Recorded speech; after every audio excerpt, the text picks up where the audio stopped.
अमरनाथ यात्रा पर जाने वाले श्रद्धालुओं के लिए कुछ खास जानकारी। महिलाओं के लिए साड़ी यात्रा के लिए उपयुक्त पोशाक नहीं है। सलवार कमीज, पैंट शर्ट या ट्रैक सूट बेहतर रहेगा। 6 सप्ताह से अधिक गर्भवती महिलाओं को तीर्थ यात्रा करने की अनुमति नहीं दी जाएगी। यात्रा के दौरान उपयोग के लिए पानी की बोतल, मेवे, भुने हुए चने, टॉफी, गुड़, चॉकलेट आदि साथ जरूर रखें। अपने हाथों और चेहरे को सनबर्न से बचाने के लिए कुछ कोल्ड क्रीम, वैसलीन या सनस्क्रीन साथ रखें। जय जय बाबा बर्फानी।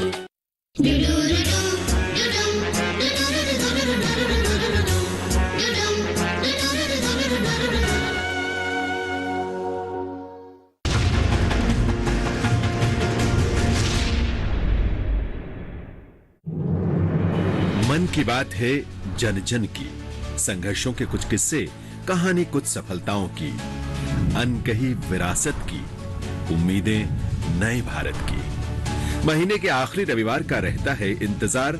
मलयाचल के आंचल से विंध्याचल के आंगन तक, ब्रह्मपुत्र के घाट से हिमालय के विस्तार तक होती है मन की बात प्रधानमंत्री के साथ। तो सुनिए इस महीने 31 जुलाई सुबह 11 बजे मन की बात आकाशवाणी और दूरदर्शन के सभी चैनलों पर। मन की बात के प्रादेशिक भाषाओं में अनुवाद का पुनः प्रसारण आप सुन सकते हैं रात 8 बजे आकाशवाणी और दूरदर्शन के सभी प्रादेशिक चैनलों पर।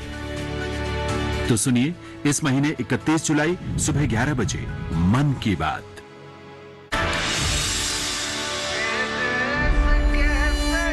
ये भूमि सर्वधर्म समभाव की भूमि है। काफिरों को उनकी औकात जरूर दिखाना। आस्था का मूल्य प्राणों से अधिक होता है लुटेरे। फिर मरने के लिए तैयार हो जाओ। उस इंडिया का नामो निशान को मिटा देंगे। अब कोई भी मंदिर, किला या मस्जिद का निर्माण नहीं हो सकता। हमारी सहायता कीजिए। धर्म परिवर्तन करने के लिए विवश किया जा रहा है। इतने समय से हम सभी धर्मों के साथ शांतिपूर्वक रह रहे थे। अब समय आ गया है इन पशुओं को खदेड़ भगाने का, जिन्होंने धूर्तता की सीमा को पार कर दिया है। जीत या हार के लिए नहीं, हम अपने अस्तित्व के लिए लड़ेंगे।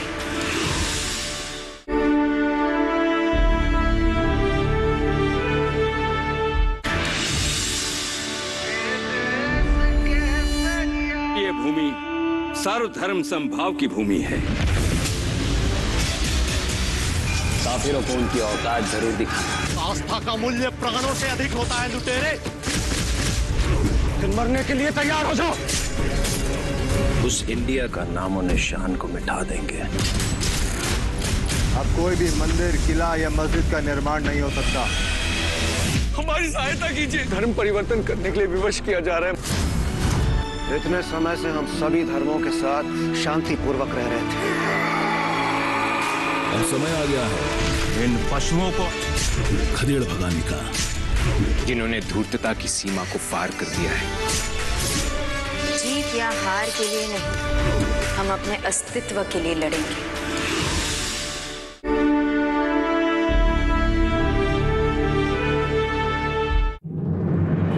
मन की बात है जन जन की, संघर्षों के कुछ किस्से, कहानी कुछ सफलताओं की, अनकही विरासत की, उम्मीदें नए भारत की। महीने के आखिरी रविवार का रहता है इंतजार। मलयाचल के आंचल से विंध्याचल के आंगन तक, ब्रह्मपुत्र के घाट से हिमालय के विस्तार तक होती है मन की बात प्रधानमंत्री के साथ। तो सुनिए इस महीने 31 जुलाई सुबह 11 बजे मन की बात आकाशवाणी और दूरदर्शन के सभी चैनलों पर।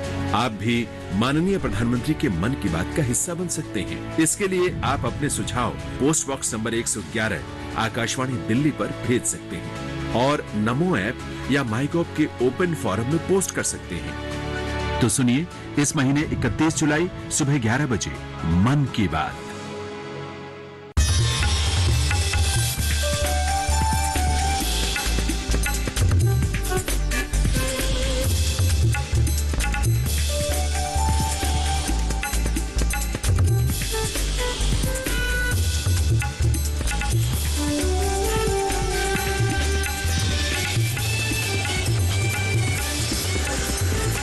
तब्दीली के साथ बदलते भारत की शान।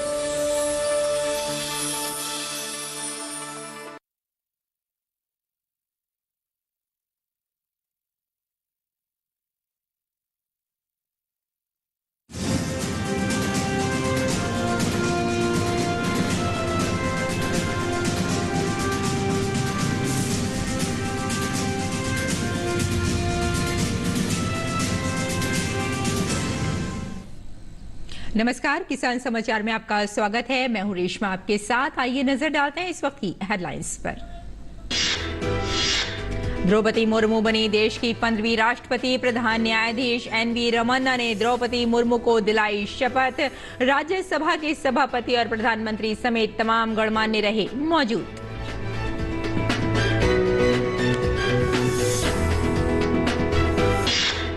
देश में कॉटन उद्योग को बढ़ावा देने के उद्देश्य से दिल्ली में एक वर्कशॉप का आयोजन। केंद्रीय मंत्री पीयूष गोयल और केंद्रीय कृषि मंत्री नरेंद्र सिंह तोमर सहित कॉटन उद्योग से जुड़े तमाम लोगों और किसानों ने इस सम्मेलन में लिया भाग।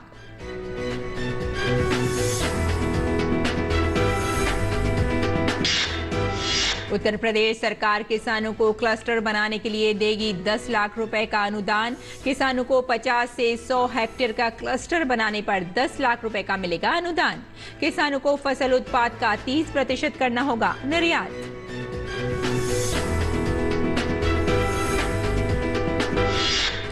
मछली पालन को लेकर योगी सरकार लघु और छोटी औद्योगिक इकाइयों को दे रही है बढ़ावा। प्रधानमंत्री मत्स्य संपदा योजना से लाभ उठाकर कई युवा कर रहे हैं मछली पालन का रोजगार।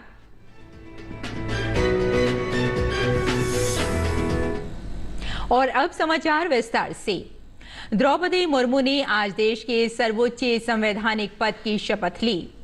और आपको यहां ये भी बताते चलें, साथ में प्रधान न्यायाधीश एनवी रमन्ना ने संसद के केंद्रीय कक्ष में द्रौपदी मुर्मू को शपथ दिलाई। इस अवसर पर राज्यसभा के सभापति एम वेंकैया नायडू, प्रधानमंत्री नरेंद्र मोदी, लोकसभा अध्यक्ष ओम बिरला, केंद्रीय मंत्री, विभिन्न राज्यों के राज्यपाल और मुख्यमंत्री, राजनयिक मिशन प्रमुख, संसद सदस्य तथा प्रमुख सैन्य और अन्य अधिकारी केंद्रीय कक्ष में उपस्थित रहे।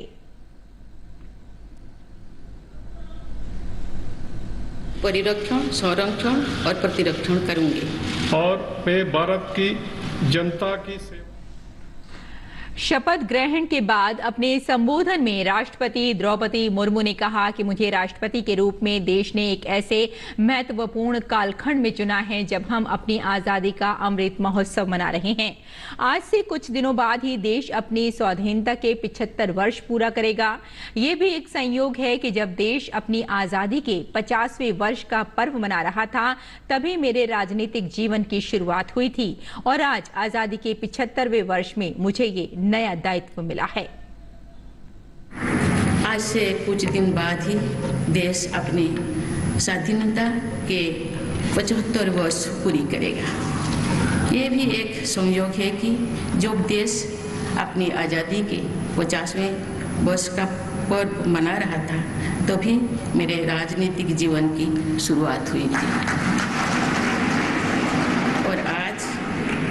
और आज आज़ादी के 75वें वर्ष में मुझे ये नया दायित्व मिला है। ऐसी पहली राष्ट्रपति भी हूँ जिसका जन्म आज़ाद भारत में हुआ है। इन 25 वर्षों में अमृतकाल की सिद्धि का रास्ता 2 पटरी पर आगे बढ़ेगा। सबका प्रयास और सबका कर्तव्य।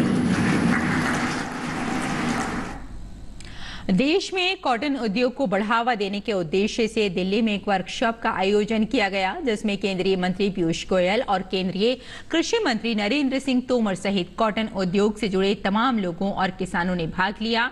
बाद में मीडिया से बात करते हुए नरेंद्र सिंह तोमर ने कहा कि बैठक में कई सार्थक निर्णय लिए गए हैं, जिससे कॉटन उद्योग को और बढ़ावा मिलेगा। माननीय पीयूष गोयल जी की पहल पर आज कृषि मंत्रालय, वस्त्र मंत्रालय और इससे संबंधित जो पक्ष हैं, उन सबकी एक अच्छी और सार्थक बैठक हुई, जिसमें प्रमुख रूप से कपास उगाने वाले किसान कपास का बीज पैदा करने वाली इंडस्ट्री और कपास का उपयोग करके वैल्यूएटेड करने वाले इंडस्ट्री, सभी पक्षों को विस्तार से सुना गया और इस बात पर चिंता व्यक्त की गई कि हमारी जो कपास की आवश्यकता है वो देश से ही पूर्ण होना चाहिए और हमारे कपास की उत्पादकता बढ़ना चाहिए और इसके लिए कुछ निर्णय भी लिए गए हैं और मैं समझता हूं कि इन निर्णयों के उपरांत कपास के किसानों को भी बहुत फायदा होगा। कृषि मंत्रालय और वस्त्र मंत्रालय की बैठक में कपास उगाने वाले किसानों के साथ साथ सभी पक्षों को विस्तार से सुना गया। इसमें चिंता व्यक्त की गई कि कपास की जो भी आवश्यकता है वो देश से ही पूरी होनी चाहिए। केंद्रीय कपड़ा मंत्री पीयूष गोयल ने बताया कि 5F यानी फार्म, फाइबर, फैब्रिक, फैशन और फॉरेन को एक साथ लाकर किसानों की कमाई को दोगुनी करने पर चर्चा की गई। इस दौरान किसानों को अच्छा बीज और सिंचाई की सुविधा कैसे मिले, इस पर भी चर्चा हुई। कि माननीय तोमर जी ने जिस प्रकार से आज नए आइडियाज, नए सुझाव और कैसे जो माननीय प्रधानमंत्री नरेंद्र मोदी जी का हम सबको मार्गदर्शन है कि फार्म टू फॉरेन 5F की फिलॉसफी लेके फार्म, फाइबर, फैब्रिक, फैशन और फॉरेन, ये पांचों को एक साथ एक कड़ी में जोड़ के कैसे हम पूरी इंडस्ट्री के साथ मिलके हमारे किसानों की आमदनी भी दुगनी हो, किसानों का उत्पादन, उत्पादकता दोनों बढ़े, किसानों को अच्छी सीड्स मिले, अच्छा उनकी इरिगेशन की फैसिलिटीज में हम क्या और पहल कर सकते हैं जिसमें इंडस्ट्री का भी योगदान हो। एक पब्लिक प्राइवेट पार्टनरशिप के रूप में किसानी क्षेत्र से लेके चाहे जिनिंग हो, स्पिनिंग हो, गारमेंटिंग हो, फैशन हो, ब्रांडिंग हो, विदेश में एक्सपोर्ट निर्यात हो, इस पूरे को एक कड़ी में जोड़ के जो हम आगे चलकर टेक्सटाइल वस्त्र क्षेत्र के विभाग में और खास तौर पे कॉटन टेक्सटाइल के विभाग में जो प्रगति माननीय प्रधानमंत्री जी ने हम सबको निर्देश दिया है, उसको आगे बढ़ाने का काम बहुत तेज गति से चलाएंगे। वर्कशॉप में शिरकत करने आए कॉटन व्यापारी और किसानों ने कहा कि इस तरह के कार्यक्रम से उन्हें ऊर्जा मिलती है। हिंदुस्तान की जो कॉटन की जो है कस्तूरी कॉटन, उसको प्रमोट करने के लिए इंडस्ट्री को जो प्रोत्साहित किया है कि किसी तरीके से पूरी वैल्यू चेन में किस तरीके से हम अपनी कॉटन की कैपेसिटी बढ़ा सकें, कॉटन की प्रोडक्शन बढ़ा सकें और उसको ब्रांड कर सकें। भारत का एक लक्ष्य है कि अपने आप को दुनिया में सबसे अच्छा और बढ़िया कॉटन बनाने वाला एक देश बनाना है। जो भी होगा, चाहे उसमें कितने भी हमारे से सहायता की जरूरत रहे या सहयोग की जरूरत रहे, चाहे वो 25 करोड़ रहे, 50 करोड़ रहे, 100 करोड़ रहे, वो पूरी इंडस्ट्री डाल के इसको, इस लक्ष्य को आगे ले जाएगी। 32 साल के अनुभव में पहली बार मैंने देखा कि टेक्सटाइल मिनिस्टर और एग्रीकल्चर मिनिस्टर एक ही प्लेटफॉर्म पे आए, किसानों की पूरी बात सुनी गई। इनफैक्ट सामने से पूछा गया कि आपको कोई दिक्कत है, आपके कोई सुझाव है तो बताइए, क्योंकि किसान आज इस मेन स्ट्रीम में टेक्सटाइल वैल्यू चेन में जुड़ना चाहता है। वो हर कोई चीज़ करना चाहता है जो इस इंडस्ट्री को चाहिए।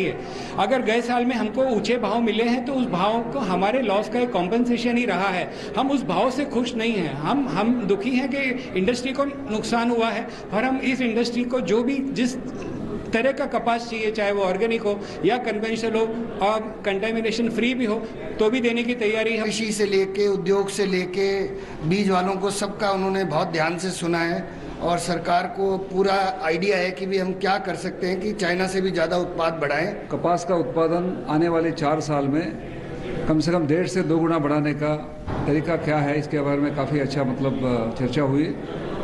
हाई डेंसिटी प्लांटिंग मतलब कपास का पौधा का संख्या बढ़ा करके उत्पादन बढ़ाना सबसे ज़्यादा महत्वपूर्ण रहेगा, ऐसा लोगों ने आज चर्चा करने के बाद इसके बारे में जाना और इसको इम्प्लीमेंट करने का कृषि मंत्रालय और टेक्सटाइल मंत्रालय के द्वारा 4 साल के अंदर इम्प्लीमेंट करने का जो डिसीजन हुआ, इससे लाखों किसानों को फ़ायदा हो सकता है। HDPS जो कंसेप्ट है जिसमें मैं कपास लगाता हूँ, तो इसके लिए बहुत सारा एक प्रमोट करें हम लोग।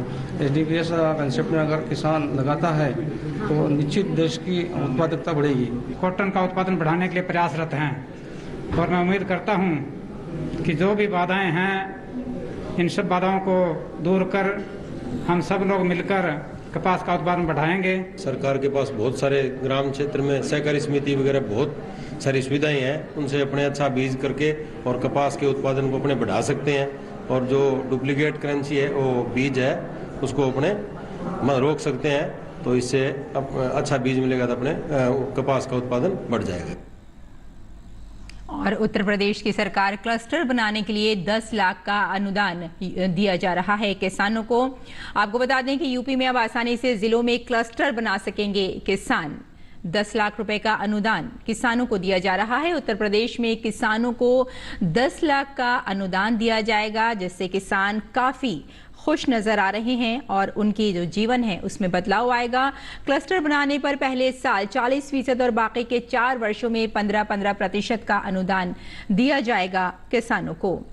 किसानों को फसल उत्पाद का 30% निर्यात भी इसमें करना होगा। 10 लाख रुपए का ये अनुदान है और किसानों को 50 से 100 हेक्टेयर का क्लस्टर बनाने पर 10 लाख रुपए का अनुदान दिया जा रहा है। हर क्लस्टर में एक चैंपियन फार्मर, एक सीनियर लोकल रिसोर्स पर्सन भी होगा। 2 local resource person, 10 community resource person का चयन भी इसमें किया जाएगा। अगली खबर की ओर बढ़ते हैं। सिंचाई की समस्या को लेकर बिहार के कई जिलों के किसान परेशान हैं। बिहार के कई प्रखंडों में स्तरीय शिविर में कृषि कार्य के लिए विद्युत कनेक्शन लेने वाले किसानों को विद्युत विभाग मीटर नहीं लगा रही है। ऐसे में कृषक चिंतित हैं। आए दिन विभाग के अधिकारी लगातार छापेमारी कर जुर्माना लगा रहे हैं। इससे किसान काफी परेशान हैं। एक तरफ मौसम की मार, दूसरी तरफ अकाल मुखाड़ से किसानों के बेचैनी भी बढ़ रही है। बरसात का मशहूर महीना सावन बीत रहा है, बावजूद वर्षा भी हो रही है। कृषक किसी तरह पंपिंग सेट व इलेक्ट्रिक मोटर के सहारे बिचड़ा बचाने का प्रयास भी कर रहे हैं। इधर विद्युत विभाग की अनदेखी से अन्नदाता मुश्किल में हैं। किसानों को समझ नहीं आ रहा है कि आखिर क्या किया जाए। संपर्क करने पर बिजली विभाग के अधिकारी सटीक जवाब देने से परहेज करते हैं। किसान प्रमोद पांडे एवं संजय कुमार सिंह ने बताया कि गलती विभाग की है, पर खमियाजा किसानों को ही भुगतना पड़ रहा है। उत्तर प्रदेश में औसत से ज्यादा हुई बारिश तो किसानों के खिले चेहरे। 2 दिन से प्रदेश में हो रही बारिश से किसानों के चेहरे खिल उठे हैं। हालांकि अभी भी ये प्रयास पर्याप्त वर्षा नहीं है, फिर भी खरीफ की फसलों के लिए ये बहुत ही लाभदायक है। वहीं अभी भी उमस बनी हुई है। मौसम विभाग के अनुसार अभी प्रदेश में अधिकांश जगहों पर बारिश की संभावना बनी हुई है। मौसम विभाग द्वारा दी गई जानकारी के अनुसार शुक्रवार को प्रदेश में औसत वर्षा 8.1 मिलीमीटर है, जबकि 10.2 मिलीमीटर बारिश हुई है। वहीं जुलाई माह में अभी तक की औसत वर्षा 283.2 मिलीमीटर है, जबकि इस वर्ष अभी तक 119.6 मिलीमीटर बारिश हुई है। अर्थात 58 मिलीमीटर बारिश अभी तक जुलाई माह से कम हुई है। वहीं मौसम विभाग का कहना है कि आने वाले 1-2 दिन में बारिश अच्छी होगी और औसत वर्षा के बराबर हो जाने का भी अनुमान है। उत्तर प्रदेश की योगी आदित्यनाथ सरकार अपनी दूसरी पारी में रोजगार के अवसर के तौर पर लघु और छोटी औद्योगिक इकाइयों को बढ़ावा दे रही है। इसी योजना के तहत मछली पालन को भी बढ़ावा दिया जा रहा है, जिसमें कम पूंजी में अधिक मुनाफा कमाने की संभावना होती है। इसी क्रम में बाराबंकी जिले में भी मछली पालन का व्यवसाय तेजी से बढ़ा है।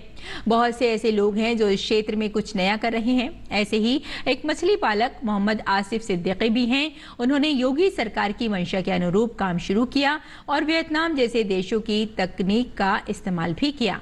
बाराबंकी जिले के देवकुर्सी रोड पर बंदिया गंगवारा गांव में इनका AQ फिशरीज फार्म है। उन्होंने कच्चे तालाब में अति सघन विधि से मछली पालन किया। वियतनाम मॉडल से आसिफ को कम क्षेत्र में ज्यादा उत्पाद और बम्पर मुनाफा मिला।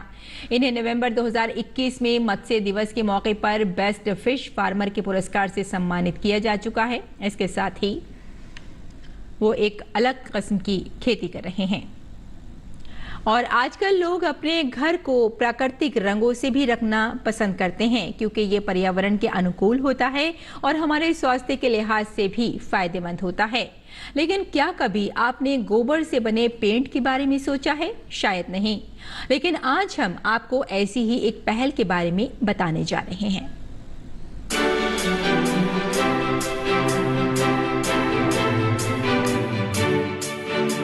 ग्रामीण परिवेश में रहने वाली इन महिलाओं ने कुछ ऐसा कर दिखाया है जिसकी चर्चा आज हर ओर हो रही है।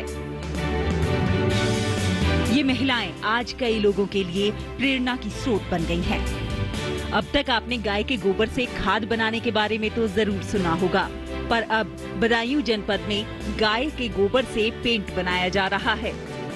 बदायूं जनपद के रफियाबाद गांव में इन दिनों महिलाएं स्वयं सहायता समूह के माध्यम से गोबर का इस्तेमाल कर प्राकृतिक पेंट बना रही हैं, जिसका उपयोग जनपद की सभी सरकारी विभागों की बिल्डिंगों की दीवारों की रंगाई पुताई में किया जा रहा है।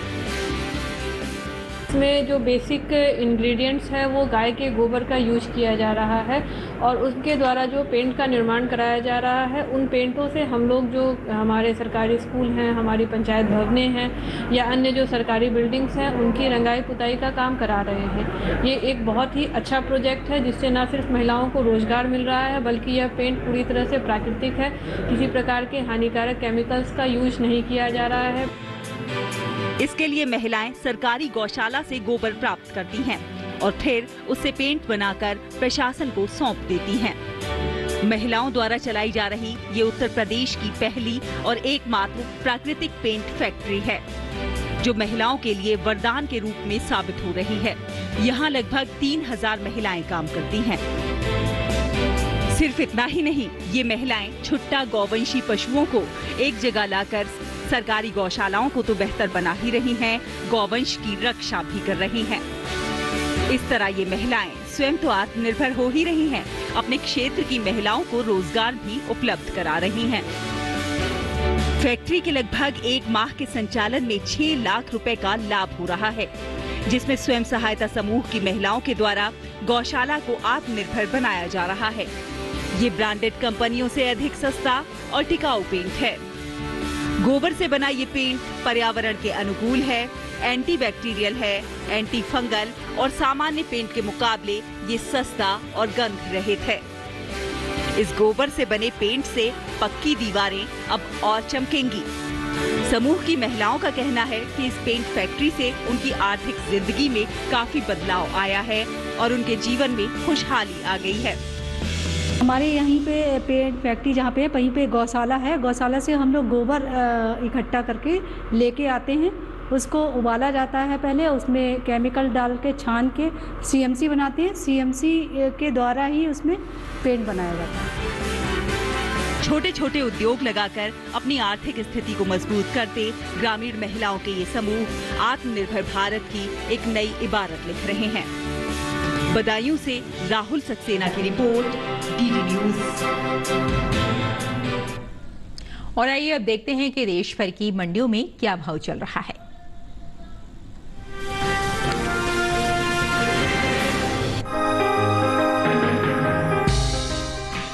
कृषि उपज मंडियों में शनिवार को अरहर के भाव सीमित दायरे में देखने को मिले। बात इसकी आवक की करें तो 23 जुलाई को दूसरे राज्यों के मुकाबले उत्तर प्रदेश की मंडियों में अरहर की आवक अधिक रही। इसके हाजिर भाव पर नजर डालें तो एगमार्कनेट के अनुसार उत्तर प्रदेश की अलीगढ़ मंडी में 22 जुलाई को अरहर का भाव रहा 6,540 रुपए। 23 जुलाई को इसके भाव में 10 रुपए की तेजी आई और भाव 6,550 रुपए पर जा पहुँचा। राज्य की इटावा मंडी में अरहर के सौदों में नरमी के साथ कारोबार हुआ। 22 जुलाई को यहां अरहर का भाव रहा 6,625 रुपए। 23 जुलाई को इसका भाव 25 रुपए लुढ़क कर 6,600 रुपए पर आ गया। गाजियाबाद मंडी में बीते 2 दिनों के दौरान अरहर के भाव स्थिर रहे। यहां 22 और 23 जुलाई को अरहर 6,450 रुपए पर बिकी। मिर्जापुर मंडी में 22 जुलाई को अरहर का भाव रहा 6,515 रुपए। 23 जुलाई को इसके सौदों में 15 रुपए की नरमी आई और भाव हो गया 6,500 रुपए।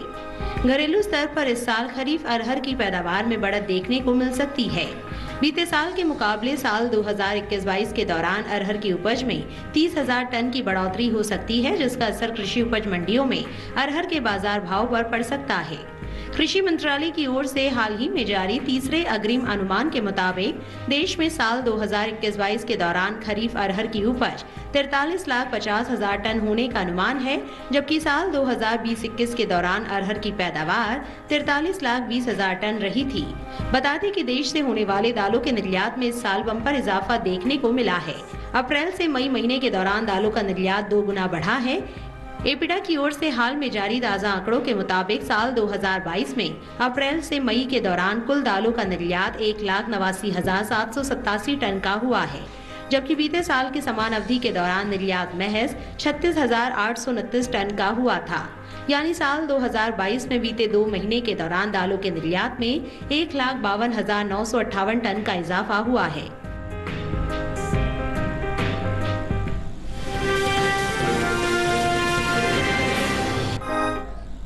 और आइए अब नजर डालते हैं कुछ और महत्वपूर्ण खबरों पर। खास खबर में द्रौपदी मुर्मू ने आज देश के सर्वोच्च संवैधानिक पद की शपथ ली। प्रधान न्यायाधीश NV रमन्ना ने संसद के केंद्रीय कक्ष में द्रौपदी मुर्मू को शपथ दिलाई। इस अवसर पर राज्यसभा के सभापति एम वेंकैया नायडू, प्रधानमंत्री नरेंद्र मोदी, लोकसभा अध्यक्ष ओम बिरला, केंद्रीय मंत्री और अन्य अधिकारी केंद्रीय कक्ष में उपस्थित रहे। शपथ ग्रहण के बाद अपने संबोधन में राष्ट्रपति द्रौपदी मुर्मू ने कहा कि मुझे राष्ट्रपति के रूप में देश ने एक ऐसे महत्वपूर्ण कालखंड में चुना है जब हम अपनी आजादी का अमृत महोत्सव मना रहे हैं। आज से कुछ दिन बाद ही देश अपनी स्वाधीनता के 75 वर्ष पूरे करेगा। राष्ट्रपति द्रौपदी मुर्मू ने कहा कि देश के सर्वोच्च संवैधानिक पद तक पहुंचना मेरी व्यक्तिगत उपलब्धि नहीं है, बल्कि विकास के लाभ से दूर रहे वे गरीब, दलित, पिछड़े तथा आदिवासी मुझ में अपना प्रतिबिंब देख रहे हैं। राष्ट्रपति द्रौपदी मुर्मू ने देशवासियों को करगिल दिवस की शुभकामनाएं दी। उन्होंने कहा कि 26 जुलाई को करगिल विजय दिवस है। ये दिन भारतीय सेनाओं के शौर्य और संयम का प्रतीक है। दिल्ली के गौरी शंकर मंदिर में सावन के दूसरे सोमवार पर सुबह सवेरे से ही श्रद्धालुओं की भीड़ पूजा अर्चना के लिए पहुंची। उत्तर प्रदेश के वाराणसी में सावन के दूसरे सोमवार पर काशी विश्वनाथ मंदिर में पूजा अर्चना और जल चढ़ाने के लिए श्रद्धालुओं की लंबी कतारें लगी हैं। लोग तड़के सुबह से ही मंदिर पहुंचने लगे हैं और लंबी लंबी कतारों में अपनी बारी का इंतजार कर रहे हैं। मध्य प्रदेश के उज्जैन में महाकालेश्वर मंदिर में रावण के दूसरे सोमवार पर विशेष पूजा अर्चना की गई। महाकाल का जलाभिषेक किया गया, साथ ही अन्य सामग्रियों से भी विशेष अभिषेक किया गया। इस मौके पर मंदिर में बड़ी तादाद में श्रद्धालुओं की भीड़ जुटी रही। कलकत्ता हाई कोर्ट ने प्रवर्तन निदेशालय द्वारा गिरफ्तार पश्चिम बंगाल के मंत्री पार्थ चटर्जी को तगड़ा झटका देते हुए एम्स भुवनेश्वर शिफ्ट करने का निर्देश दिया है। कोर्ट ने कहा कि एम्स भुवनेश्वर के विशेषज्ञ डॉक्टर पार्थ की जांच करें। पूर्व राष्ट्रपति रामनाथ कोविंद ने विश्वास व्यक्त किया कि राष्ट्र 21वीं सदी को भारत की सदी बनाने की पूरी तैयारी कर रहा है। राष्ट्र के नाम अपने विदाई संदेश में उन्होंने आश्वस्त किया कि भारत का भविष्य सुरक्षित है, क्योंकि इसका प्रत्येक नागरिक भारत को निरंतर बेहतर बनाने के प्रयास कर रहा है। तो किसान समाचार में फिलहाल इतना ही। अनुमति दें। नमस्कार।